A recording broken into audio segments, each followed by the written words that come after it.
All right, today we are going to build ourselves a toolkit.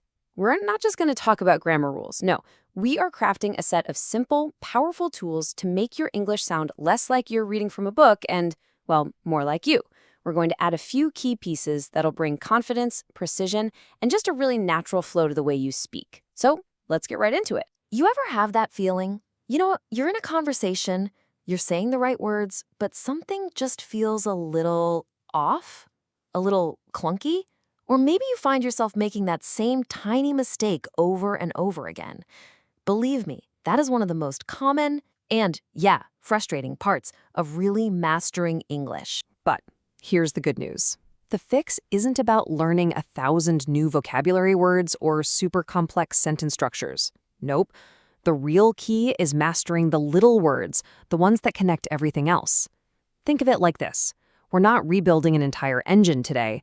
We're just grabbing a couple of tools to fine-tune some really specific parts to make the whole thing run perfectly smooth. So, for that fine-tuning, here are the 3 tools we're adding to our kit. First, we'll tackle comparisons. Better, best, all that stuff. Then, we're going to get super precise with time. And finally, we are going to crack the code on how much versus how many. By the end of this, you're going to have a seriously upgraded toolkit ready for anything. Okay, let's grab our first tool. This one is all about making comparisons. Whether you're arguing about which movie is better or trying to figure out who's the fastest person on the team, getting this right, it's a total game changer for sounding clear and confident. So here's the core idea you need to remember. English has 2 main ways to compare things. We use one version, called a comparative, when we're just talking about 2 things. That's it, just 2, like Jasmine versus Kate. But the second you add a third person, or you want to compare Jasmine to her entire class, we have to switch gears and use a different tool, the superlative. Making a comparative is actually pretty simple. It's like a recipe with 3 steps. First, for short words like fast, you just stick on the end. Easy. For longer words like interesting, you put the word more in front of it. But step 3 is the secret ingredient that makes it all work. You always need the word than. Without it, the whole comparison just kind of falls apart. And here's what that looks like in the wild. We are comparing 2 things, right? The original movie and the sequel. Interesting is one of those longer words, so we use more. And then right there is our essential connecting word, than. The original was more interesting than the sequel. Nailed it. Now for superlatives, the tool we use for groups of 3 or more. The logic is really similar, but the parts are a little different. Short words get est, so fast becomes fastest. Long words get most. But the one rule you absolutely, positively cannot forget is step 3. You have to start with the word the. It's like a spotlight, telling everyone that this one is at the very top of the list. So let's go back to Jasmine. We're not just comparing her to Kate anymore. We're putting her up against the entire group, her whole class. That's our signal to use a superlative. We take the word fast, we add est, and we put that all-important spotlight word in front, the fastest. She's number 1. Of course, English loves to have a few exceptions. The rebels that just don't follow the rules. You can't say gooder or baddest. It just doesn't work. These 3 right here are the most common ones you'll ever need.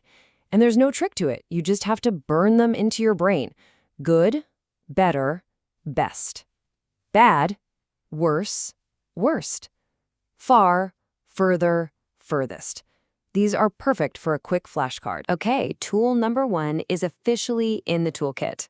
Now, let's grab our second one. This is going to solve one of the trickiest, most common mix-ups for English learners everywhere. Prepositions of time.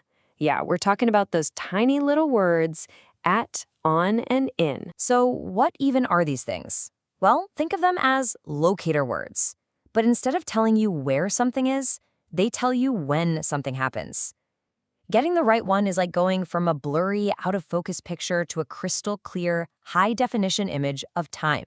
You want the easiest way to remember this forever? Picture an upside-down pyramid, okay? At the very, very sharpest point, the most specific, precise moment, you have at. We use that for clock times. A little broader than that, in the middle of the pyramid, you have on, which we use for entire days and dates. And at the very widest, most general top of the pyramid, you have in. We use that for big containers of time, like months, years, or seasons. Seriously, this little pyramid idea is about to become your new best friend. All right, let's put it to the test. Quick pop quiz. She drinks coffee, blank, the morning. What goes in that blank? Well, if you're picturing our pyramid, the morning is in a specific clock time. It's a broad part of the day, right?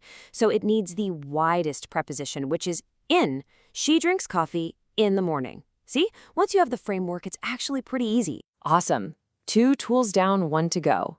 Let's add our final tool to the kit for today. This one clears up the confusion between how much and how many. I know this trips a lot of people up, but the logic behind it is actually incredibly simple once you see the pattern. The entire secret to getting this right comes down to one simple question. Can you count it? That's it. Countable nouns are things you can literally put a number in front of. 1 friend, 2 books, 3 ideas. They can be plural. But uncountable nouns, those are things you can't count individually. They're often concepts or substances, like time, information, or money. You wouldn't say, I have 3 monies, right? You count the dollars, but not the idea of money itself. So, once you decide if something is countable or not, the rest is a piece of cake. You use many for the things you can count, like many friends. You use much for the things you can't count, like much time. And hey, here's a fantastic pro tip. If you're ever stressed or you're not sure, a lot of works for both. It's like the universal wrench in your grammar toolkit. And of course, any is your go-to for questions and negative sentences. Okay, let's try it with this classic tricky one. Money.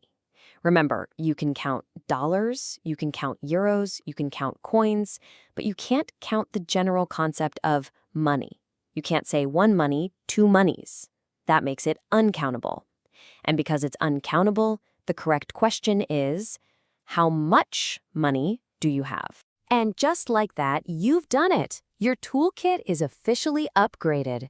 You've now got 3 shiny new tools that'll help you make comparisons, pinpoint time, and talk about quantity with way more precision and confidence. Let's do one final check on our new gear. Here it is, your simple 3-point precision checklist. When you're comparing things, just ask yourself, is it 2 things or is it more than 2? When you're talking about time, picture that pyramid. At for the point, on for the day, in for the container. And when you're talking about quantity, the magic question is always, can I count it? If yes, it's many. If no, it's much. That's really all there is to it. Look, these tools aren't just rules to keep in a book. They're meant to be used to get a little worn out. So my final question for you is, where are you going to use your new toolkit first? Is it going to be in your next work email? In a chat with a friend? Maybe in a comment you leave online? The only way to truly master these is to practice. So go on, go put that new toolkit to work.